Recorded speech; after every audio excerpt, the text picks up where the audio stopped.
WNBA television ratings down more than 50%. We should probably do a study on that. I'm not sure why that would be. Wait.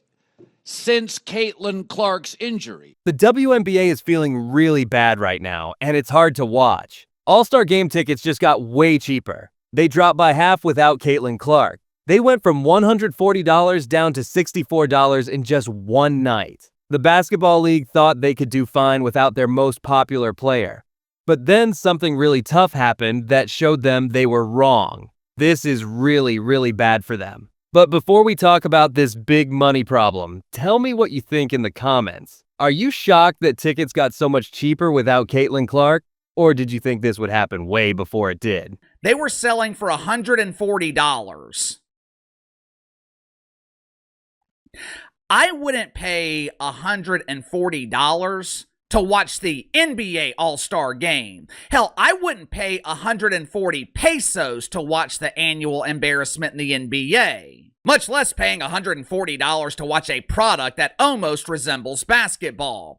Who in the hell's paying $140 to watch unknown players play basketball? Well, everyone, we just saw one of the worst business mistakes in sports history. And honestly, it's both funny and totally expected at the same time. The WNBA All-Star Game was supposed to be this big party, this amazing time where the team shows off all their best players and proves they're a real fun sports show. Instead, they just learned a hard lesson about money stuff that would make a kid in their first business class feel embarrassed. The instant oh no feeling hit the WNBA harder than a big truck, and you can basically feel how worried and scared the league bosses are right now. They're trying really hard to explain away this 50% ticket price drop, but there's no way to spend money to fix numbers this bad. Let's talk about what really happened here, because the numbers are totally crazy. Earlier this week, when everyone thought Caitlynclark would be playing, the cheapest tickets to get into this All-Star Game cost $140. $140. Just so you know, you can get into most NBA games for less than that. And we're talking about the league that actually makes money. We do start our show, though, with unfortunate news out of the WNBA. Caitlynclark announced today that she will miss both the three-point contest and the WNBA All-Star Game this upcoming weekend in Indiana after re-aggravating a groin injury. But here's where things get super crazy. The second, and I mean the very second, people found out that Caitlynclark couldn't play because she hurt her groin. Those ticket prices started dropping way faster than a heavy rock falling down a mountain.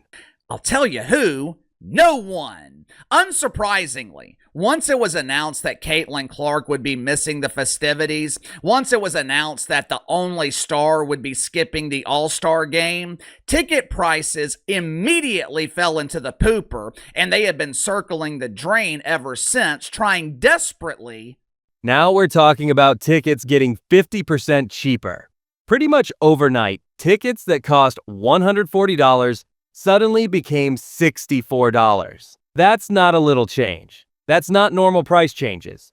That's when nobody wants to buy tickets anymore just because one player can't play. The people who already bought tickets must feel really bad about it. People who paid full price for tickets, thinking they would see the league's most famous player, are now seeing those same seats being sold for half the money. That's the kind of feeling bad about buying something that makes people never want to buy your stuff again. Now, the WNBA and the people who support them will probably try to say this is just how ticket prices normally work. But let's be honest about what this really means. This shows for sure that Caitlynclark isn't just any player in this league. She is the whole league. Now, I know a lot of us were expecting some sort of dip since Caitlynclark has been out with injury, but I don't think all of us were expecting the entire viewership of the entire WNBA to be down. And this tweet from Christine Brennan really stuck out to me. She said one player gets injured and more than half the TV audience for the entire league disappears. Has any other athlete ever had that kind of impact on a sport? Golf without Tiger definitely dropped precipitously on occasion, but not like this. A truly remarkable sports story continues. Think about this for a second. When one player couldn't play, ticket prices got cut in half. When's the last time you saw that happen? In any pro sport? When LeBron James doesn't play games, Lakers tickets don't suddenly become 50% cheaper.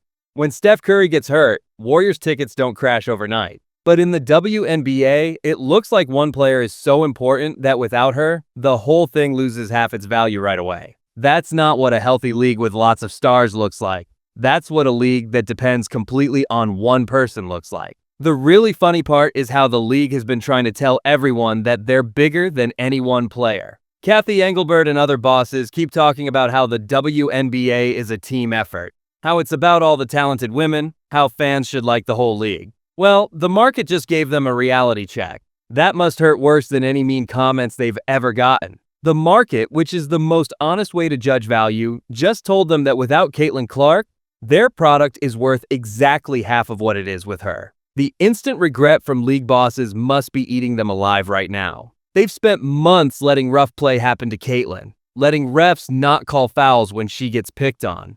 And now they're paying the biggest price. Their failure to protect their most valuable player has come back to bite them in the most public way possible. And this isn't happening in some small town either.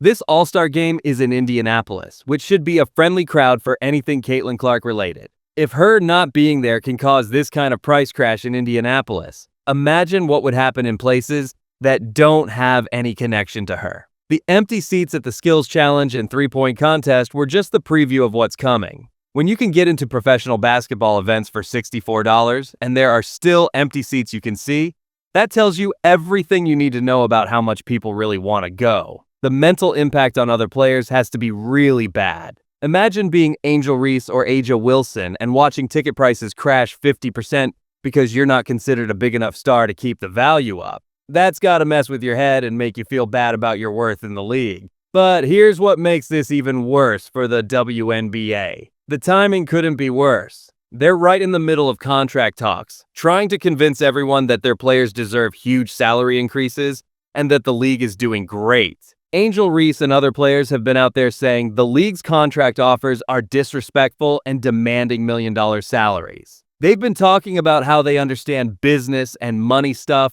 and how they deserve more money because the league is growing. Well, here's your money lesson right here.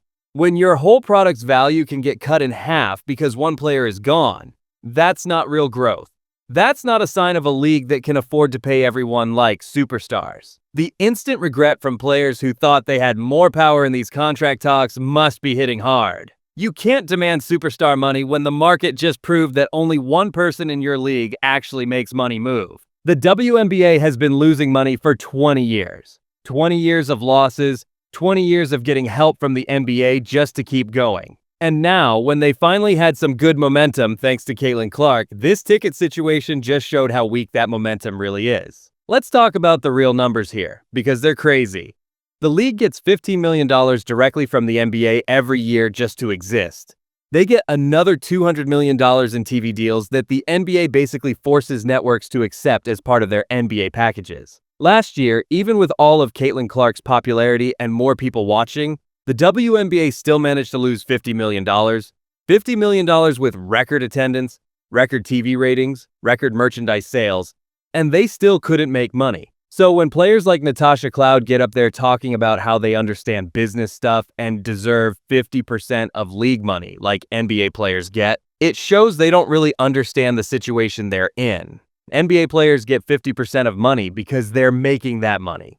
They're the reason people buy tickets, watch games, and buy stuff. The WNBA players are asking for 50% of money that's mostly fake, held up by NBA help and forced TV deals. The ticket price crash just proved that outside of Caitlin Clark, the actual market demand for WNBA basketball is much lower than anyone wants to admit. You can't demand NBA-level salaries when your product has minor league-level demand. The instant regret from sponsors and TV partners has to be setting in too. They signed deals thinking they were getting a growing, stable product. But this ticket crash shows just how much everything depends on one person's health and being able to play.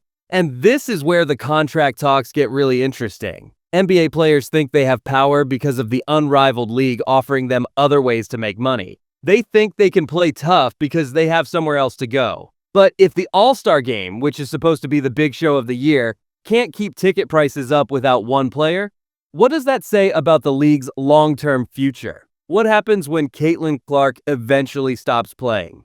Does the whole thing just fall apart? The players are demanding to be treated like real professional athletes with real professional salaries. But the market just showed that without their one actual star, they're back to being a charity case that people will only go to if tickets are cheap enough. The instant regret from fans who bought season tickets thinking they'd see Caitlin Clark multiple times must be huge. When your investment loses half its value overnight because one player gets hurt, that's not exactly confidence-inspiring for buying tickets in the future. This ticket situation also shows the main problem with how the WNBA has been selling itself. They've been trying to sell the league as a whole product, but the reality is that most fans are there for one specific reason. When Caitlin Clark was a rookie last year, the story was about how she was bringing new fans to the game, who would then become fans of women's basketball in general. But this ticket crash suggests that those fans are still mainly Caitlin Clark fans, not WNBA fans. That's not necessarily a bad thing. Every league has superstars who bring way more interest than others.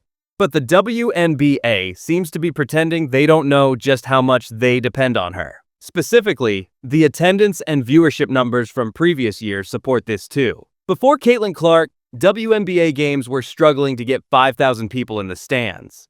Now Fever games are selling out, but other teams are still playing in front of mostly empty arenas. This all-star situation is just confirming what the data has been showing all along. The Caitlin Clark effect is real, but it's not necessarily moving to the league as a whole the way everyone hoped it would. The instant regret from team owners who thought they could benefit from the Caitlin Clark wave without actually having her on their team is probably hitting hard right now. They're seeing firsthand that being close to greatness doesn't equal shared success, and the timing with the injury makes it even worse. This isn't Caitlin Clark choosing to skip the All-Star game or holding out for more money. She's injured because of the way the league has been officiated and the physical play that's been allowed. So not only are they losing their biggest draw, but they're losing her because of their own failure to protect their most valuable player. It's like owning a golden goose and then letting people throw rocks at it until it can't lay eggs anymore. The league has spent months allowing Caitlin Clark to get beat up on the court with minimal foul calls, and now they're paying the price in the most direct way possible. When your star player can't play because of injuries from poor officiating, and that absence immediately cuts your income in half, that's a management failure of huge proportions. The money problems go way beyond just this one event too. If all-star ticket prices can crash 50% overnight, what does that mean for regular season games when she's out? What does it mean for playoff games if the Fever don't make it or get knocked out early? The instant regret from TV networks who signed broadcasting deals is probably setting in hard. They thought they were getting a product with stable star power, but this ticket crash shows how fragile that star power really is. The WNBA has been trying to negotiate new TV contracts and sponsorship deals based on the increased interest from the past couple of years.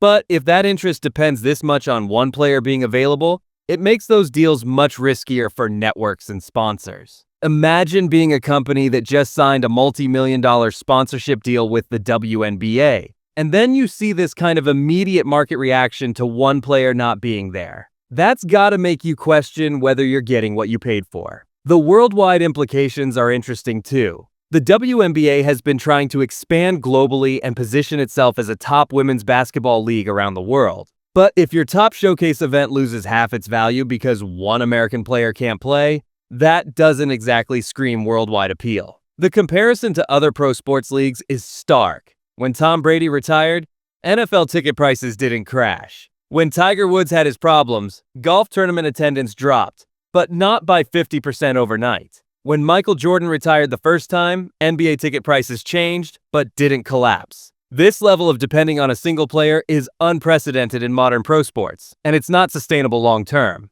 What happens when Caitlin Clark has a bad shooting night? What happens when she has a slump?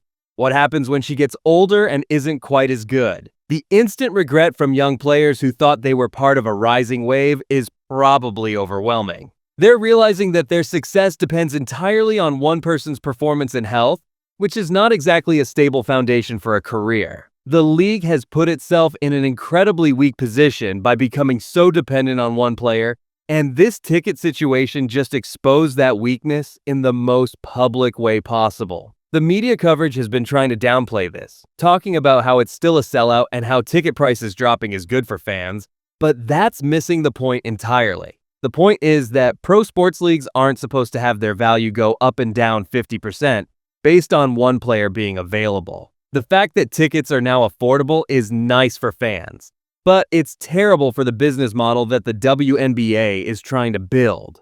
You can't pay players million-dollar salaries when your ticket prices have to be cut in half to keep people coming. The instant regret from coaches who thought they could build stable programs without making player safety a priority is probably setting in now. When poor officiating leads to injuries that crash your league's biggest event, that's a wake-up call about what's important. And this is all happening during what was supposed to be the NBA's victory lap. They finally had mainstream attention, record viewership, sold-out arenas, and celebrity endorsements. Everything was going up. And then one injury announcement crashed their biggest event ticket prices by 50%. The timing with the contract talks makes this way worse too. Players are demanding huge salary increases right as the market is showing how fragile the league's money foundation really is. Angel Reese calling the league's offers disrespectful looks pretty tone-deaf when tickets to watch her play just became $64 because the league's actual star isn't available. You can't demand respect that the market isn't willing to give you. The instant regret from other star players who thought they had equal drawing power is probably brutal. When the market tells you that your presence doesn't move money, that's a hard pill to swallow for any pro athlete. The league has been positioning this as progress, as growth, as proof that women's basketball is finally getting the recognition it deserves. But this ticket crash suggests that it's not women's basketball getting recognition. It's specifically Caitlin Clark getting recognition, and the league just happens to benefit from that. There's a difference between building a sustainable business model and riding one person's success. And this ticket situation suggests the WNBA is much closer to the latter than they want to admit. The empty seats at the skills competition and three-point contest were just the preview. When you can't even fill an arena for side events when your main attraction isn't playing, that's a clear sign of where the actual interest level is. This ticket crash just exposed the WNBA's biggest problem. They're completely dependent on one player for their success. The market doesn't lie, and it just told them exactly what their product is worth without Caitlin Clark. What do you think this means for the league's future? Drop your thoughts below. Hit that like button and subscribe for more sports business reality checks.